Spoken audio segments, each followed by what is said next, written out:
crowning act deception but yekunyengera kwa Satan. Watakati Satan will counterfeit Christ is coming. Vana kuti Kristo waita sei? Wadzoka. Kristo wadzoka.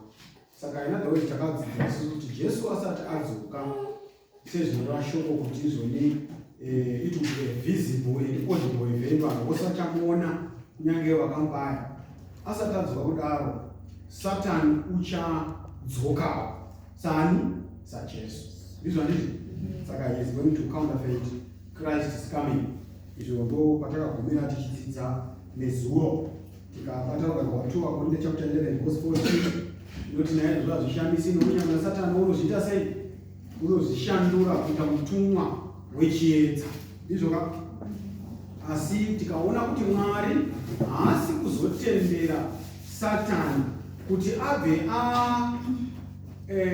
abva atoita muwiro unoita Jesu chaicho. Pane zvakawanda zvachakundikana pakuuya zvinoitwa naJesu paanouya. Izvo zvachakundikana. Zvimwe zvachakundikana ndezvekuti haazogoni kuti akwanise kuonekwa pasi rose mukamwe chete navanhu vose. Ndizvo handiti? Saka achaonekwa uko, akaonekwa uko, but kune vanorava nokuziva shoko raMwari vanoziva kuti haasi iye watakamirira. Nemhaka yokuti zvoni ari kuonekwa uko nouko, whereas Jesu paanouya it's a visible event, vanhu vose vanokona mukai mukamwe. Ndizvo handiti? Takazvibata izvo. Saka toda kuti tipfuurire kuenda mberi panguva yatapiwa zvakare tisimudzire patakasiya nezuro tichienda mberi. Saka tiri kubva ipapo tichienda mberi. Zvakazarwa chapter 7 verse 1 to 4 inotaura pamusoro the sealing time. About Ezekiel chapter 9 verse 3 to 6 tinosangana nenyaya the seal. Saka one of the last day events yatinofanira kuti tisangane nayo inyaya yesealing. Ndizvo ka kana Exodus chapter 20 verse 20 inokubudisirai pache. Ukaenda kuna Ezekiel 20 verse 20 ndakuti Exodus. Ukaenda kuna Ezekiel 20 verse 20 inokubudisirai pachena kuti the Sabbath is a what? Is a seal. Ndizvo handiti? Our great controversy page 640 inogona kudza iyo paragraph 1. Samtaura kuti the qualifications ekuti munhu agamuchire the seal of God anofanira kuti reflect the image of Jesus fully, no sin, pasina chinhu. Ndizvo. So sometimes tine zvimwe zvatifunga kuti uyu ngati mwana akandirasha unongoti ndakuzongoita icho chidoko pari kunzi no sin. Kati no sin tinoona kuti uri 100% free from sin. Ndizvo. This is why God wants you to be perfect as your Father in heaven is also perfect. Ndizvo handiti?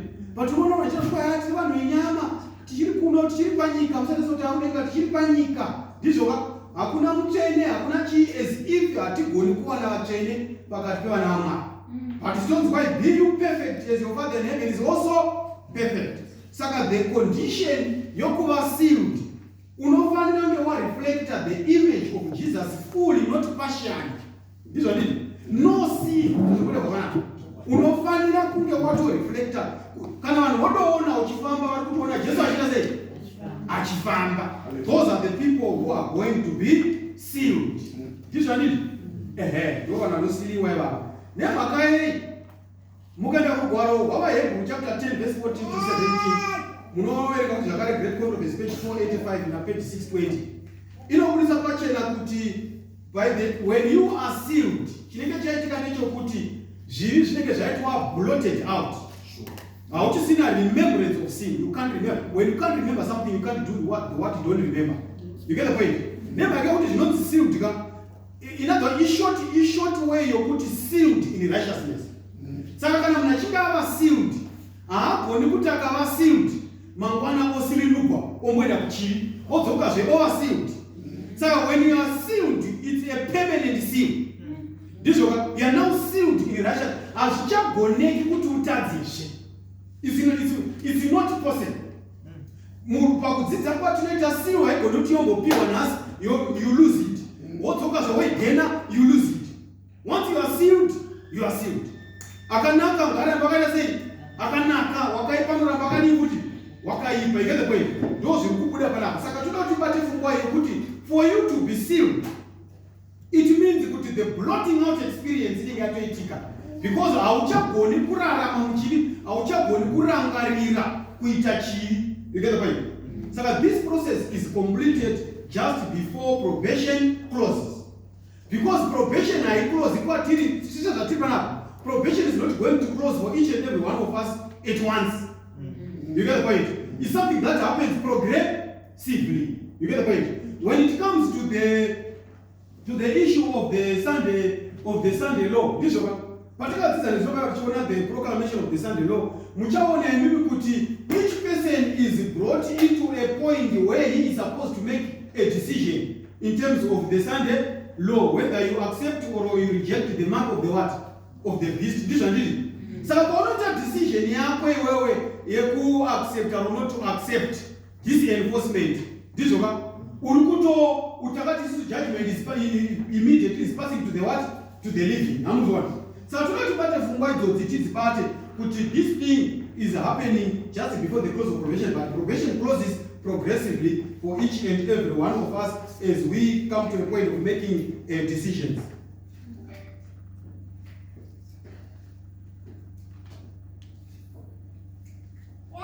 So toda kumuva ku issue one of the other issues yatinoda kubata in terms of last day events inyaya the marriage of the lamb. This uchacha kwechini kwegwayana ndiko zvakazarwa chapter 19 verse 7. Zvakazarwa chapter 19 verse 7. Zvakazarwa chapter 19 verse 7. Let us be glad and rejoice and give honor to him, for the marriage of the Lamb is come, and his wife made herself ready.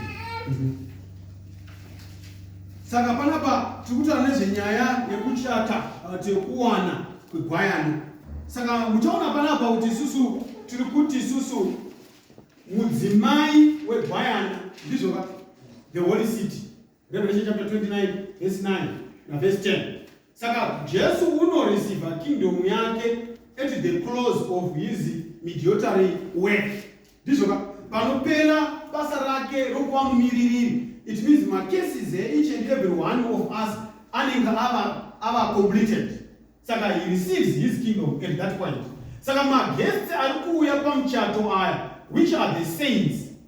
Vari kuzoya pamuchato mezotakanika kuna Matthew kuti ndo vaya ne magarments akanoinspectiwa. Makapfeka here the robe of righteousness yeuchene hwaKristu. Takaona muchinda achibvunzwa kuti friend, sei wapinda muno musina nguo yechii yemutambo. Andika wanzi chamari buda woenda ikoko kune kugeda kwemene. Saka usisi toza kuti the wedding garment represents the robe of Christ what? Righteousness. And it is one of the topics that tudzapa again. Saka mchona kuti this wedding iri kuitika musanctuary. How these things are interwoven. Last day events, Christ, our righteousness, and also the sanctuary message. It is happening in the most holy place according to early writings, page 251. And some saints attend this marriage by faith. You get the point? To not attend and kutenda in the person of Jesus. Because the very capable could be sealed. Unenge reflected the image of Jesus fully. So I want Jesu we attend by faith. So when Jesus returns, he returns for the wedding feast with us. So he returns for the wedding feast with us according to Luke chapter 12. So I'm sure there's going to be this marriage which happens in the sanctuary. So one of the events, the last day events, remember, I'm simply going to fly past all the last day events just to give you a schematic view of things that happened and that will happen in the end of time. When we talk of last day events, to about 1798, close of probation. This is one of the other events that is going to happen kuvhagwa kwemutsa. Ndizvoka?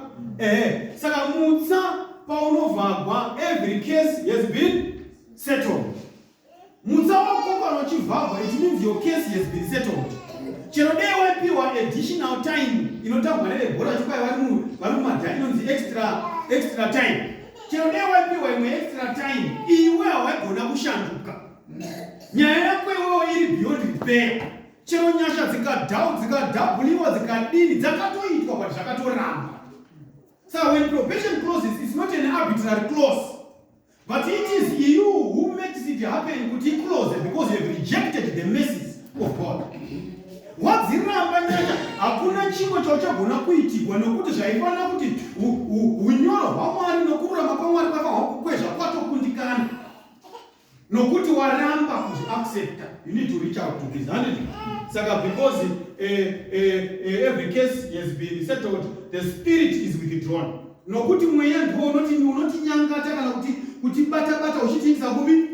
Saka kana mweya wati kana mweya waramba kushandidzana nomweya, when the spirit is withdrawn, it means your case has been settled. That is the clause of probation. The exact time is not perceived by the world. We continue the forms of religion. So what it means is that when probation closes, tinotoramba tichiungana kumachechi. Vanhu vanotoramba vachitonana mata. Vanotoramba vachitaura netimi. Vanotoramba vachikwai mweya mutsvene pakati pani pedu. But mutsa wakaita sei? Wakavhagwa, and Satan knows zvaanogona manje. Kukupai a form of religion, inogona. He's a master of that. So when probation closes, you will not know it. All the forms of religion, they will continue.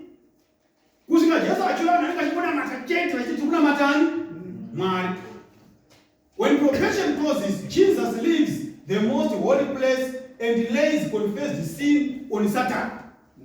Just that's some message. I don't want to go deeper into those things. But just panobuda munzvimbo chene mari kuita midziyo work yatataura. Zvivi zvose zvinofanira kuti zvigozoenda pamusoro pani paSatani chazodzisa pazasi. Saka toona kuti anobva achinja nguo kubvisa nguo dzeuprista opfeka nguo dzechinyi dzeumambo, kingly attire. Ipapo sure kwaizvozvo ndo patinogona kuzotosvika panguva yemaplagues tichadzisa pazasi matambudziko manomwe ekupedzisira aya. Ndizvoka? Right. Munoziva kuti matambudziko, the 7 plagues, if you go to Egypt, it's just additional information. If you go kuna Egypt, wakaita matambudziko mangani? 10. Ndizvoka? Matambudziko 3. Ndizvoka? Ekutanga matambudziko 3 akanga achidonha pa 10 akanga achimbikira akadonha ku Egypt. Ndizvo ndizvo. What we know ndezvokuti kune 7 akazowira pamusoro pemaIjipita zviri exclusive. You get the point? Reason why we talk of the 7 last plagues, because these plagues are meant for those who have rejected God, just like what these Egyptians were doing. So the day of the Lord begins. Zwara Jehovah notanga manje nokuti wapfeka nguo dzechinyi dzeumambo uyu Jesu. Ndizvo achisiri muprista nokuti basa remuprista raita sei rapfuura. We also have the great time of trouble. Ndizvoka nguva yokutambudzika kukuru kusati kwakamboenda sei kwakambovako hani madekoti adzapamusoro the short time of trouble. Saka we have a great time of trouble. Saka tine matrouble maviri. Kune short time of what? Of trouble. Tine inonzi great time of chini? Of trouble. This one happens at the close of probation. But the short time of trouble, it happens within probation hours. Zishiri open. This one. So this one happens at the close of probation. Daniel chapter 12 verse 1. You know to be. This one happens at the close of probation. And the whole world is involved in ruin and destruction. Panguva hiyo the great time of trouble. What's going on Daniel? This one. At that time shall Hive was taken up. The great things which standeth for the children of thy people. And there shall be a time of trouble, such as never was since there was a nation kubva pakasikwa nyika kana mavambo enyika. The great time of trouble inenge iri nguva yokutambudzika isati yakambova kubva pakatanga nguva. Amuzviona? At this time, a great time of trouble, ndiyo yatakadzidza madekoya kuti vanenge vachiblemewa for the trouble are the what? Are the saints. Vasanangurwa vaMwari ndo vanenge vachinzi ndo vari kukonzeresa izvi. That small group vanoramba vakabatira pamurayiro waMwari. Amuzviona? Zvinonzi panguva yegreat time of trouble, we don't need to store food or provisions. We don't need to do that. Nemhaka yekuti God shall provide our bread and water during that time. You don't need to store. Zvazvinzi kwai musazviunganidzira. Mwari unodoziva neshiri chadzadzadzirimi, asi Mwari unodzipa chokudya. Kwanza vazhinji panguva yegreat time of trouble vachatiza vagonovanda mungari mumakomo mumamheno kunzvimbo dziri so remote and whatever. Vachaenda ikoko. Deta tine nguva mukandoverenga vana early writings nana great controversy vanotaura kuti we are going to discover new fruits dzausotokambovonewo. Unonzwa? New dzausokamboona when God decides to intervene for his people at that very time. Ndo zvinenge zvoitika zvausatokamboona kuzvo zvausatokamboona wotoona panoita chikafu izvo Mwari wachicheta ipapo. Amuzviona? Ndo zvezvira. Saka we don't need to fear about this time. Vanhu vangatoshayiwa hope saka tichararama sei. Don't think about that. In the fullness of time you will see the hand of God. Saka zvakakosha kuva faithful. Ndizvo ka panguva the great time of trouble zvakare the righteous who live without a intercessor. You get the point? We live without an intercessor. Even chino zvikanetsa sei ndizvoka chino tikatambura sei hatichagoni futi zvakare kuti titadze. Hatati when you are sealed forever. Sealing haitika iswa yongobviswa. Wongonotadza kuti Mwari nderegere wosiliwa yobviswa. Amuzviona? Chitumbu chechivi chinenge chatovharika. No remembrance of sin. Amuzviona? Saka chero nyika yakakushungurudza sei panguva iyoyi you are focused toward the glory of God. Zvisina marivhesi izvi ndizvoka. It ends at the second coming with the seventh plague. Ndo painonoguma the great time of trouble. So mtaona kuti kana ukaona malast day events achitaurwa nevanenge vasina information yakakwana zvinovhundusira vanhu kuti vafunga kuti ayo nguva yake no are we going to endure. You get the point? But God has given us enough light that to the faithful he is going to carry them on his wings. Munoziva nyaya yakaitika kuna Elijah unosiya muranda wake paBheersheba ndizvo ndizvo ndobva amanya 100 kilometers kuenda ndobva apinda murenje ndizvoka ndobva asvika ipapo akati let me die. Chii chakaitika ipapo? That's the only time we are told kuti an angel came and touched him. Zvikanzi mukaita sei? Uyu. Patinosvika panguva dzeanguishi dzokufunga kuti tarasikirwa ipapo ndizvoka. When we think we are now running, hatisisina tareweta sokuti yatopera. Haipapo uyu chaunoti chikukudzira chedenga ichi chinoita manyama kuintervene for his people. Ndizvoka. Saka saints are going to suffer, but we are not going to perish. Muri zvakanaka? We are not going to perish. But this time yema 7 last pakasitotoenda paya ndaenda ku last plan ndachiri kuita kutsanangura kutrapa. Sorry. Ndati panapa ndati kuti this one ends at the second coming with the seventh plague and you are going to live with the what? Without an intercessor. This one. But now when it comes to the seven plagues, zinotanga at the close of probation. These plagues are not universal. Mukaenda Great Controversy page 628 andika paragraph 2. But uchiona kuti marwadzo ematambudziko manomwe ekupedzisira anogwadza zvokuti hakuna tambogwadziwa mugwadziko unoitwa panguva idzi kuvapenyu vanenge vari wamenyama. Ndizvoka? Saka pana pari kunzi now the wicked will now search in vain for truth nemhaka yei vari kuzosecha in vain for truth, because the 7 plagues are coming at the close of probation. Probation is closed. You get the point? So even if you seek for the truth, it's in vain because I'm chaiwa. Ndosaka Amos ari kuzochema apa kuti ndakaona kuti kwakaita nzara. Ndizvo, but nzara iyi cannot be quenched. Nemhaka yekuti nguva yakatarwa yakaita sei? Yakapfuura. Vana vaMwari, nguva yakatotarwa ndiyo iyi. Don't let these precious hours pass. Mwari haiti zvinhu ne-knee-jerk reaction. Ndizvo, but zvaMwari zvakatoita sei?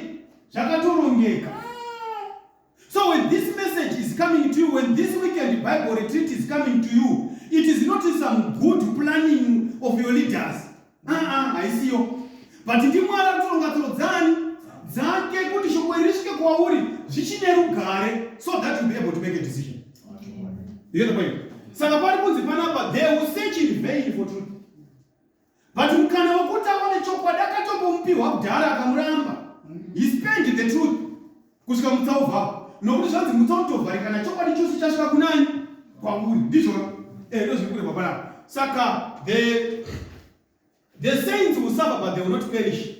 Then this period, at the time of trouble, do you know it was shortened for the elect's sake?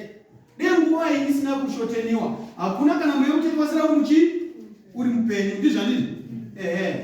Right?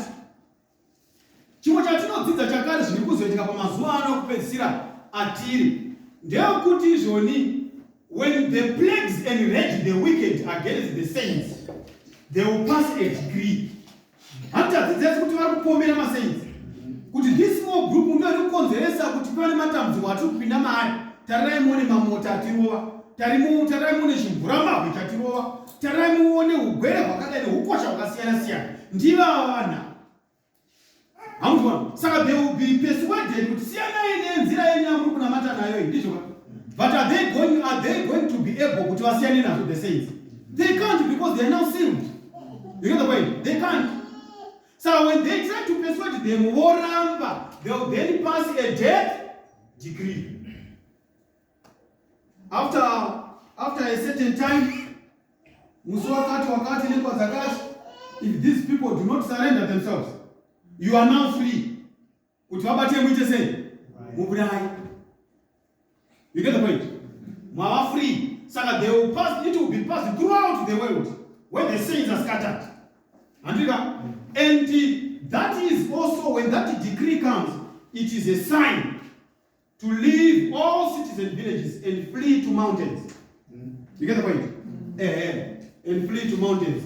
Once one is very determined, particularly one night,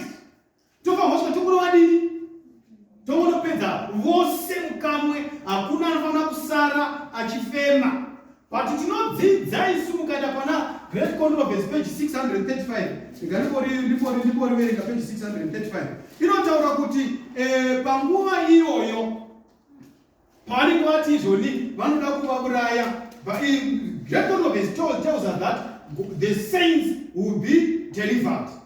When the protection, chapter 40, Great Controversy, when the protection of human laws shall be withdrawn from those who honor the law of God, there will be in different lands a simultaneous movement for their destruction.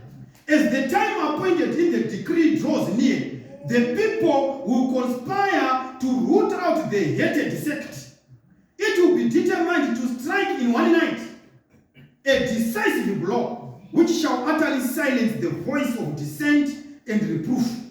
The people of God, some in prison cells, some hidden in solitary retreats in the forests and the mountains, still plead for divine protection. While in every quarter, companies of armed men, edged on by hosts of evil angels, are preparing for the work of death. It is now, in the hour of utmost extremity, that the God of Israel will interpose for the deliverance of his chosen. Because the God of Israel will interpose for the deliverance of who? Of his children. Saka vanaruma prison, vanaenda maprison yekuti vakachareka. Vari muhwawa nenyaya yekuita sei? Yekunamata, yekutenga. Saka vachadetermina kuti vaya vari pahwahwa vatinetsi vari muchizarira. Tongosvika tongonovatsakisa semhashu varipi? Varipo. But it is in that hour when the God of Israel is going to interpose for those who are in prison themselves. Just like that night when Paul, the gates opened, ajar, magedi, ungovhura oga. Those wait. Saka we are not supposed to fear when they shall arrest you and detain you and throw you into prison. That is not the end of the game. Tell them it's not over until it's what? I go to prison, but I want you to know that it's not yet over. Saka ngatirege kurasa kutenda kana nguva dzekutambudzika dzasvika. Tinodoziva kuti haiwa, these are the tokens of our salvation. So no righteous will die after the decree. Hakuna muchene wa Mwari anofa after the what?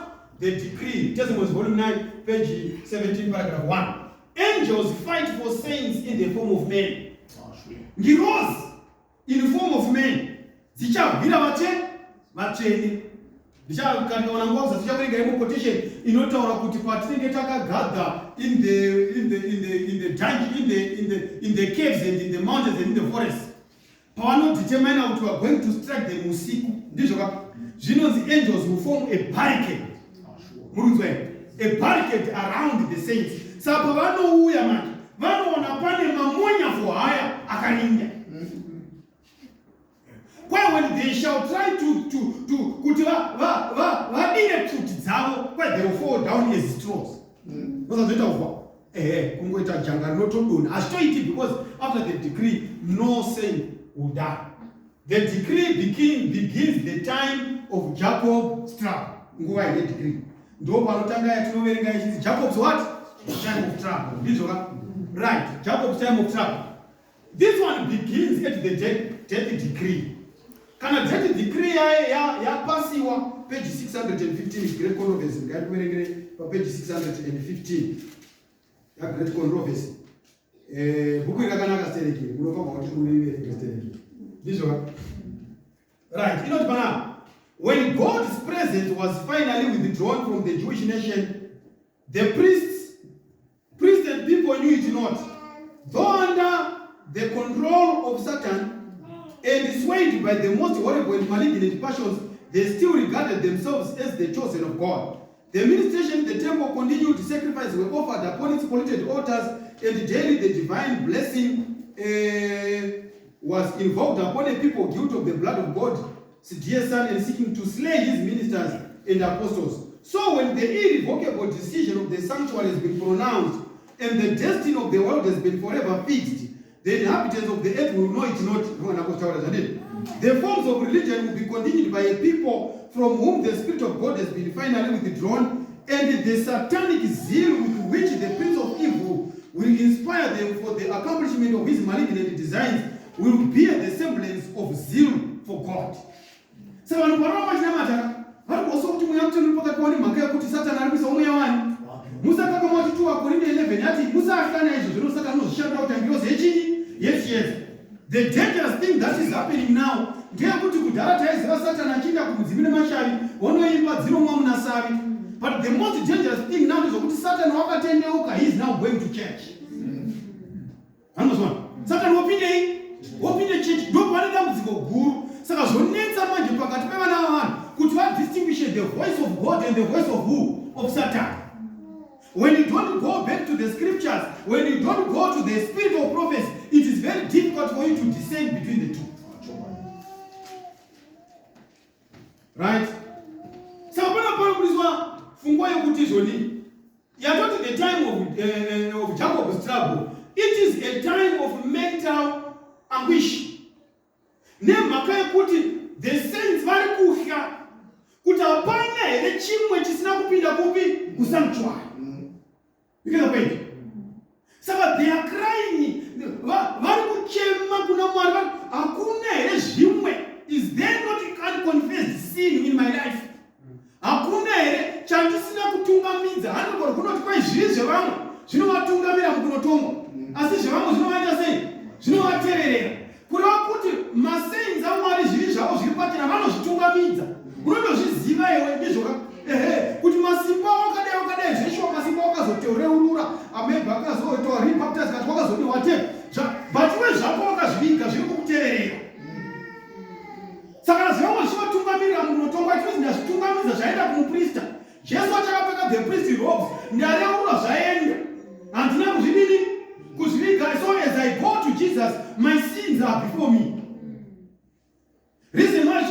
the more you come to the cross, the more sinful you see yourself. Why? Because ukuona zvinhu zvako kuti aiwa zvakandimomotera. Iye wozvitora wozvitakura ndizvo. But vazhinji kwazvo zvinovatera vakazviviga. Vakazviviga. Havadi kuti zvizikanwe. Hamuzvioni? But regai ndikuudzei kwai musi mukuru zvakavaigwa zvichaita sei? Zvichaoneswa. Saka saints cry day and night for deliverance. Mwari demabvisa matambudziko atinawo, they will cry. But chikuru chiriko ndechokuti vari kuzama kuti Mwari hapana here zvimwe mukati muupenyu hwangu zvandisina kugadzana nani nemi. That should be our daily prayer. We should not wait for this time, because when you come to the time of Jacob's trouble, probation is what? It's closed. You get the point? It is closed. So now is the time you put it daily. It should be a daily experience. Don't go to bed. Don't go to the next hour without asking that question. This question is not appropriate at this time. It is appropriate right now. That's why we should be asking this question. What you would want me to change? I'm here. Let your spirit see those things. If you marry, sikai mandiri moyo unoda kuti ndisiye izvozvo. And the question is relevant as we are seated here, not at this time. Hamuzvioni? Saka mtaona kuti tichibva paJacob time of trouble, we also going to experience Armageddon, which begins at the 6th plague. Revelation chapter 16 verse 12 to 16, Revelation 19 verse 11 to 19, and Joel chapter 3 verse 2 verse 9 to 16. So this earth is going to be a battlefield. Yet the war of Armageddon. So upon the sides, Mary, Varguni Wamari, Varguni Wani, Wasata, Neakarashika. Evil angels and men battle Jesus and his angels. Saka mutono tupanapa ngirozi dzinenge dzichibwiravo kuti utsvene hwaMwari huonekwe. But the issue iri conflict, it is the what? The Sabbath. Nyaya yeSabata iyi ine makuva kubva kudhara. Icharamba inani futi? Inako. Nokuti the Sabbath points to the true God. And Satan yakati, I'm going to build in the corners of the north. Panoisa chiganyo changu ipapo. Saka hondo yake yachinayo asatafunga kuti zvake zvatopera. Iwo zvati zvakapera. But une nharo. Ndo zvinoita kana munhu achinge azondunya mukati mechivi. Anogona kuramba ari persistent and insisting on his path of destruction. Achinyatsogona kuti kwandiri kuindako, I'm heading towards an iceberg. Anoramba achienda. Musi kutobvunza kuti ndochari chinomubata ine, hatombozi chinomubata. Haungatongozvizivi, ndo zvinoitwa nani naSatani. Mamuzviona? Saka mutoona kuti panapa zvimvuramabwe haiwa zvinonaya. Zvimvuramabwe zvichanaya pamaplagues atikuita nezvavayaya. But this one is the war of Armageddon. Hondo iyi pakati pechiedza nerima icharamba chingodaro kusvika tasvika pasecond advent. Handiti? Kusvika tasvika pasecond advent. Saka mutoona kuti the war of Armageddon iyi tatoona sitikona kuti isusu patime of Jacob's trouble, the saints cry day and night for deliverance. Handika? Ndo panonyatsokuimba hunobhuya hwokunzi tenzi kozowari nemusatema uya. Ndo painoimbwa. Munzwa? Mwoyo yedu yaita sei? Yaneta nokumumirira. Ipapa ndo patinoimba nziyo yegorevesa zvokuigwa netrue meaning. Panguva iyo iko zvoti kuimba chinake. Haya kutoimba chinake zvokuti aya zvinopedzisira chasumuka nehuyo chitungambwa nemimbi tenzi kozowa. Zvisina meaning kumind. The mind is not engaged as to the dictates or the meanings of those words. But at this time you are going to sing this song with tears of blood. Tenzi kozowarini? Kozowarini musati mabuya. Hamuzviona? Saka mutoona kuti deliverance of God's people, it comes at the time of carrying out the death decree in years. Kana nguva yokuti the death decree ichisvika, kudeliverwa kwedu kwe uchinase kuti zvakare kuchisvika. Handika? Why it is at midnight? when God chooses to deliver his people, at that time, there will be 144,000 living saints at that time. Most of the people are going to die before this time. But kufa kwavacheta dziri nyasha dzaMwari kuti tiponeseke. Saka kuti kwanzi zvivana zvidiki nevamwewo vane kutendawo kuno kutenda kugoro Mwari torekanyasa tikasadziwanza apa mwazha angapindi. Saka vachatenderwa kurara. Saka some of the dying of the saints yatinofa inyasha dzaMwari dzokuti tikwanise kuponeseka. Nemhaka yekuti vanopurisa zvoti kwavakanga vakaona semushecha wegungwa ndizvo ndizvo. But panguva it's only 144,000 at that time who are living. Kureva kuti vazhinji tinogona kutenderwa kuzorora tozonosangana pakuwirira kwehwamanda nekumuka. Saka dzinotori nyasha idzodzo dzatinenge taitirwa. Saka muchiona kuti kwanzi panapa kana Jesu achiuya, if you look at these three statements, these two statements regai ndizisiye chazodzibata pazasi. But muchiona kuti during the time yekuti carry out the death decree, kwanzi at that time the wicked will turn on one another and on their ministers. Makateera ndima inini mufundisi gwi akubaburo wakateera ndima munhu. You get the point? Which is going to happen.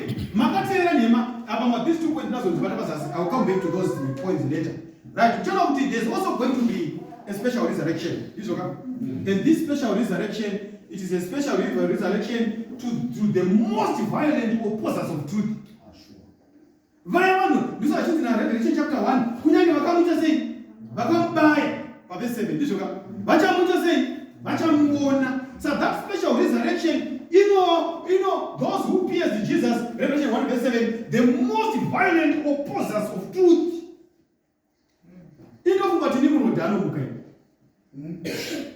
A hander before God.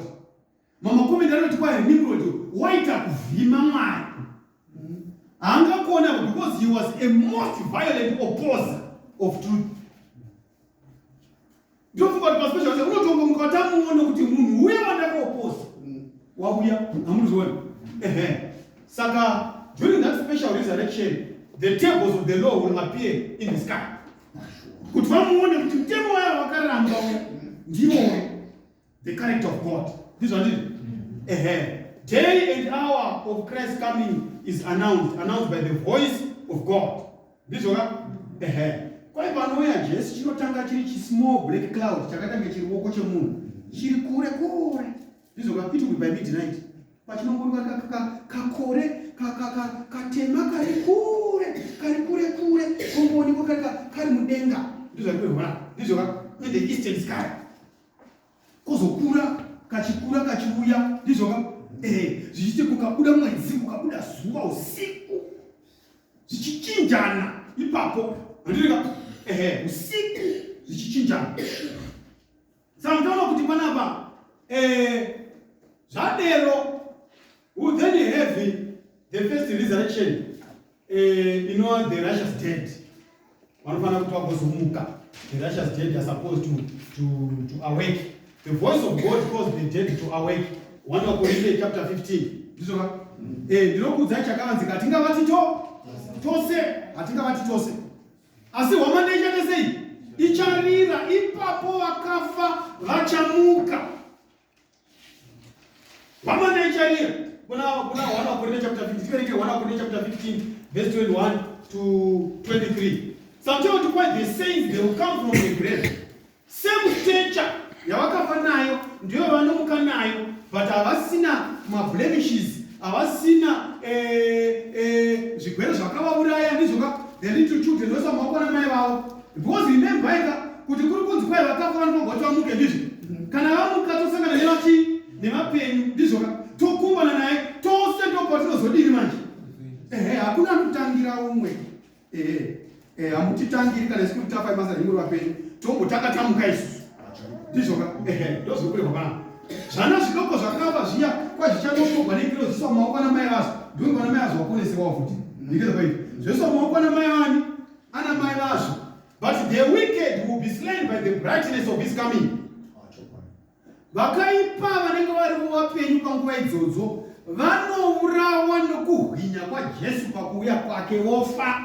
Ndizvo ka 2 Thessalonica inotaura izvo. Maibata here yakaenda kurei verengerei. Verse 21 to 23. For since by men came death, by men came also the resurrection of the dead. Nokuti rufu hwakauya nomunhu. Ndizvo ka. Asi kumukawo kuvakafa kwakauya kune nani? Nomunhu. As in Adam all died, even so in Christ shall all be made alive. Tose muna Adamu tinofa. Asiwo tose tikapinda muna Kristu tichaita sei? Tichararama. Amuzvona. Saka kuti Christ becomes the center. He is the pivot. Andika Christ is the center. So kuona munhu achiti Kristu achimuramba nyaya yacho inonetsa manje. Kuti ubetsereka kunonetsa because he is the center. Christ is the center of worship. Ndizvo ka. Saka kana vanhu vakutswa, zvino the saints are now taken to heaven. Ndizvo ka. The resurrected and the living saints meet Christ in the air. 1 Thessalonians chapter 4 verse 17. Vaya vamutswa, ndizvo ka. Nevapenyu tochisangana mukai mumakore. We are taken to heaven in a cloud chariot in 7 days. Zvinonzi gwendo hwekuenda kudenga huchatora mazuva mangani? 7. Tonosvika kuriri chini? Riri Sabata. Saka ndinenge ndaresha here hama dzangu ndikakudza saka nyika inoguma nesvondo. Zvipotswa kwatine 7 days. Tonosvika riri chini? Riri Sabata. Saka kureva kuti patinongopedza rimwe Sabata rimwe gore tichipinda muSunday pane zvichaitika. So that total 7 days, tapedza 7 days tichienda, tonosvika rava chii kuti? Rava Sabata. Handiti? Ndoramidza kurota. Ndiri kuita kametsi inonzi deduction. I-DYDX guys. Ndio ndiri kuita kurotawo kwangu. Musazoti kwai averenga vhesi ngati kurota kwangu kwandiri kuita. Saka 7 days tirimo muchariot tichienda kupi? Kudenga kuchirwa chaizvo tichinakirwa 7 days. Papa mwana akagona papa ndoda kumupa stamara. Timbopedzawo 7 days tirimo machariot mavhiri achifamba kuda ndo mavhiri anoti mutende here amene anorekwana zvakazarwa. Tirimo tichingoenda chete. Chausina bhokira hako ndege, don't worry. Unogona kufa usina kukwira ndege, but uchakwira ndege ye7 days. Ndege haisi inoiswa jet A1. Haisi A1. If these are live wings. These are live wheels. Anoka chiti muchene tichienda tirimo kwe7 days. Saka pasina kukwira ndege, don't worry. Tichakutsanangurira hari zvinoita ndege inopasi but inotogogonera. Asi imagine indege yakanaka 7 days tichienda ikoko. Zvonzi kwaya tonosvika pasi of glass, tasvika ipapo the saints receive crowns, topiwa wamanda mabhosvo ekuridza nziyo. Nokuti pauzoimba hweyokutaka. Saka tofanirwa kuti tirongedzere kwaya yokuti ikozondoimba hwiyo. Takuenda kudenga kazvino. Tatopedza nejambo temu. Saka ndoti kufamba nini asikunyaso kunakirwa. Ndinokunyaso kunakirwa kuita. Because matambudziko ose aita sei? Apera. Ndizvoka. Takupinda muchita manje. Saka tapinda muchimutundumudzira chokwenda kudenga. Chatinopedza 7 days tirimo mugwendo tichienda. Saka tasvika pasi of glass apa ndo pari kunzi tochigashidzwa korona namabhosvo ekugadzira kuti ive hwiyo hwaMozisi nekwayana. Amuzona togadzira chakasoma chapter 22 verse 14 writings 288 paragraph 1. Zvonzi kwaitadaro we are going to gather before the white throne and see those one for Christ. Vose vakahwinwa vachiuya kuna Kristu vaona. But ukaenda kuna Great Proverbs page 647 paragraph 2 innotate that very moment there's going to be a solemn event.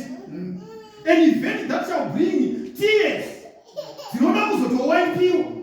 Amuzona when the two Adams meet. Saka Adamu naJesu vanosangana. And zvinonzi kwai Adamu anenge ari mberi of the human race. Tochitevedzana tichienda. But panoonekwa kuti throughout the ages the human race was depleting. Vachishakadzwa nechivi. Ndo panoembresa the two Adams. Amuzona kwa ipapo tinobva taenda kumafigrongo egwayana the marriage supper. Ndizvo ka. Zvikanzi panenge pane matables ari miles long laden with fruit. Tochidya muti manje.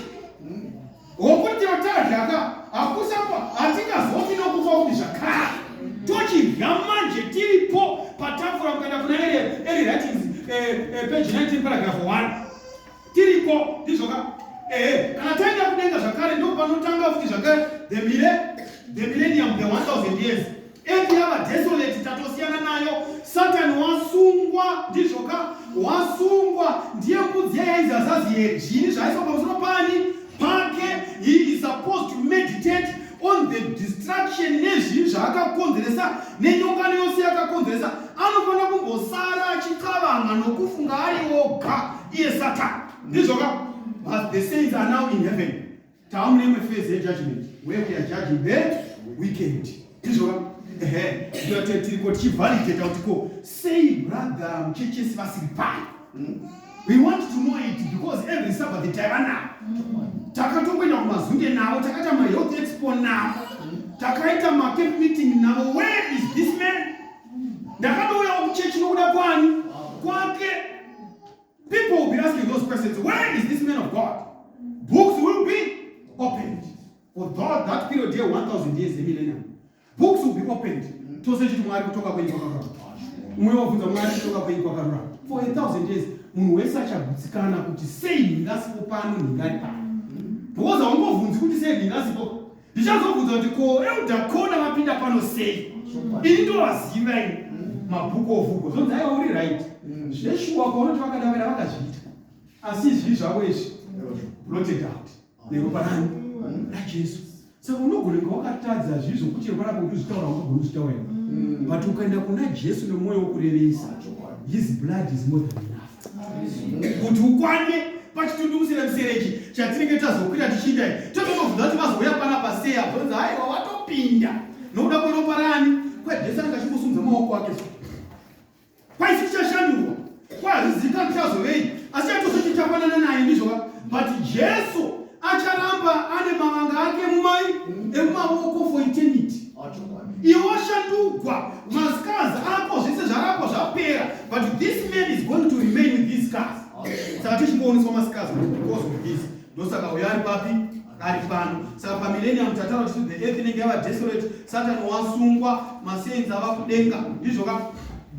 At the end of the millennium, tapedza 1000 years tiri ikoko, Jesu nevakadzikirwa vaya vanodzoka pano panyika ndizvo ka. Tinodzoka pano pasi. The wicked dead manje second resurrection vanobva vamutswa pakudzoka kwedu kwatinenge toita at the end of the 1000 years. We then come back on this earth ndizvo ka. Vakafa vaya vochimutswa zvino vamutswa ndopanonzi Kristo unoenda pagomo rechini remuorivhi. Kana aenda ipapo pagomo remuorivhi ndopaya parinopatsanuka into 4 ndizvo ka. Saka now the Holy City he clears that earth yochenurwa. Jerusalem ija rosvika pagomo remuorivhi. VaKristo and the saints they enter the Holy City. Saka zvinonzi panguva yeSatani nevakaipa Satan is now lost. Asunungurwa kuda kuti vantu the wicked vamutswa ndizvo. Saka the losing out refers to the time yekuti Satan ava nevamwe vanhu vokuita sei vokunyengera because vamutswa. Saka vamutswa kudaro anovaunganidza kuti let us fight this city and capture it. Ndizvo toda kuigwisa tiikepu cheguta iroro. Saka zvinonzi skillful men vana Nimrod vaya. Skillful men vanonzi kwai they make implements of war. Kutanga kugadzira zvimwe zvombo zvamusina kumboona ini. Being empowered by the devil. Vaya vana Satan tuve kuRussia vana adiki. Kunogadzirwa zvombo zvokuti toda kunyatsa kungoshirwa kahwari chiguta chobva chapera zvachose. Naye Jesu obvafira mupi? Imomo ifungwa dzevanhu, that is a carnal mind. Yatanga kuti carnal mind kushanda. Kwanzi vanogadzira zvombo zvehondo. Kristu naAntikristu nemasainzi vapinda muguta. Zvinonzi magedhe eguta madhoo anovhagwa. At Christ's command.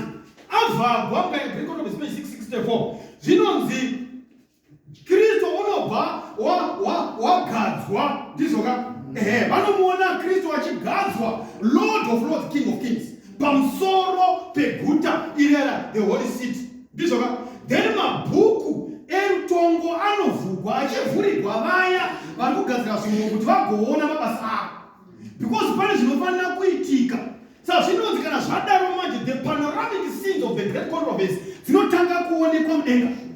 Kaona kuti vaya vagadzira zvombo vari pano pasi vakatarisa mudenga vanoona a gigantic screen ichirekoda the panoramic scenes of the great controversy kubva pazvakatanga Adamu naEvha vachibva muchero zvichifamba throughout vanhu vachiona zvose zvakaitwa nowakaipa kubva kudenga achipandukira Mwari vachazviona zvose zvichionekwa paThe gigantic screen.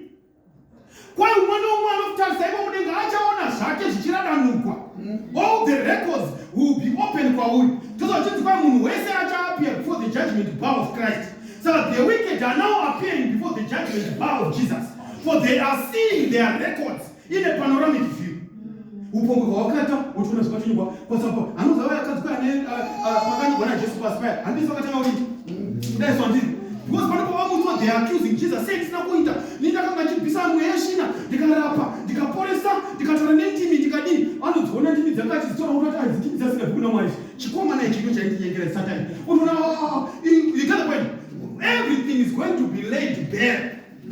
Munhu wose achaona marecord ake. The wicked turn against Satan and his angels. Ndimi vakatinyengera imi. Hani abata imi. Vakuda kubvisana Satan angels dzake. Ndizvoka kwanzi ipapo moto unonaya suferi. Ndizvoka uchadini uchakurongoka kubva kudenga vaka Satani nevakaipa vachaita sei? Vachaita some suffer days. Some a moment. Atizo avana vazoti nokusingaperika. Kune vamwe vachato mazuva vamwe vanotogugurugura for in measure nekutadza kwagombo yangapera ndinourombo chose saka ndosaidi kutopedzisa chega ndingopedzisa ndizvo nditi saka mtoona kuti panapa saka kurunzi but Satan will suffer greater and much longer than people. Zvakana maybe kana vakafuwa kana ukatoa 1 day mwata or 2 days vanguda Satan uchazotokuda 1 week ago but I don't know azvina kukuda kwache but ungozati you will suffer long but because of the mercies of God vana vachi vagota vagocha nokusingaperi vanhu vanotaurwa vadini vopera zvose zvavazvicha chivi chapara chapedzwa ndizvoka nemhaka kuti Mwari wedu haana utsinye is not cruel sezvotisione vamwe ndizvoka unopiwa punishment yako zvova zvadini zvova zvapera nyika is now purified and recreated denga ija nenyika ija and the saints who inherited the earth ndizvoka and kana takugara panyika ija nedenga ija hakusina kugwara hakusina chivi achingazomuki zvakare chero zvikada kudii chivi achichaita sei achamuri but panotinamidza kuna Eli writing papage 40 ndirakuti kunyange usingambokwira ndege kuenda kuAmerica mudenga ija nenyika ija we shall travel to other worlds. Hanoza kune manhu anewedza ariko kwai we shall travel. Sister wetu vachapa nemwe vision vanoti ndakasangana na Enoch, the good old Enoch. Ndikamubvunza kuti kwaiwo inde urinozvikanzi no I'm visiting but I stay in the city. Saka tichakweta inonzi space travel tombobhuruka tichienda kune dzimwe nzvimbo tindoona kana ukandibvunza tasangana iko ndokuzoti don't worry I stay in the what in the city. Namuzvona saka hama dzinodikanwa there's only going to be one reminder of sin ichasara mavanga ajesu. Those are the precious ones. Mwari achitire zvakanaka mukati mezoramba dzinodikanwa. We want to pray. Is it your prayer that Lord dibetserei I want to be among the redeemed. Ndoda kuva pakati panoita sei pane kuonesewa ndizvoka nyasha dzenyu ngadzidiringane neniwo ndigwe hondo yechiviki makatoigwa kudhara mukatoikunda neniwo ndikundisei I want to be among the redeemed. If it is your prayer, why don't you stand up so that your God can pray for us? If it is your prayer, why don't you stand up so that you can pray for us? Baba wedu varikuzovika vakutendai kuvadzima nenyasha dzenyu dzinoshamisa nerudo rwenyu zvatisanganisa panzvimbo ino. Toda kutenda nechidzidzo chamazuva ekupedzisira chachiri pakati pedu tichirondera zvichaitika nezvekuitika mumazuva ekupedzisira. Toda kutendai Jehovha zvose zvichiitika tibatsireiwo mazita edu awanikwa akanyorwa mubhuku youpenyu. Batsirei tose tiri pano tiseme chivi tirarame mukururama upenyu hwatorarama kureflekte kunaka kwenyu nyika ione chiedza chenyu mukati medu vazhinji vakoponeswa vakafira vanhu vose kuti vanhu vose vaponesei. Batsireiwo tive neupandi hwekuendesa shoko renyu kuti vazhinji vazive nezveukuru hwenyu nezvokunaka kwenyu. Takutendai kuti muchava nesu muchatitungamirira pazvidzidzo zvose zvatichaita mukati mezuva ranhasi. Ini musumudzigwe isu vanhu tideredzere Ndizvo rukudzo nokubwinya neushe zvirambe zviri muzita renyu. Namada nokutenda. Kota nezita raJesu rogara nokusingaperi. Amen.